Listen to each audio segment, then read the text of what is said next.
పరిశుద్ధులైన లూకా రాసిన సువార్త 19వ అధ్యాయము 1 నుండి 10 వచనాలు. లూకా సువార్త 19వ అధ్యాయము 1-10 వచనములు.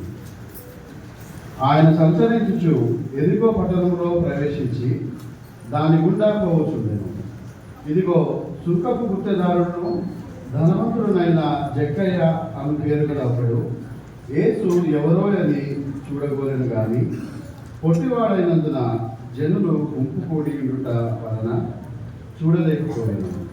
అప్పుడు యేసు ఆ త్రోవను రానయుడను కనుక అతడు ముందుగా పరిగెత్తి ఆయనను చూచుటకు ఒక మేడి చెట్టు ఎక్కాను.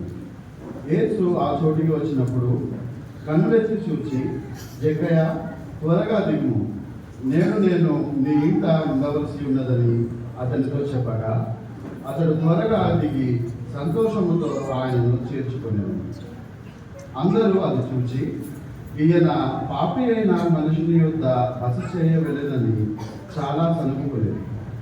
జక్కయ్య నిలబడి, ఇదిగో ప్రభువా, నా ఆస్తిలో సగము వీధలకిచ్చుచున్నాను.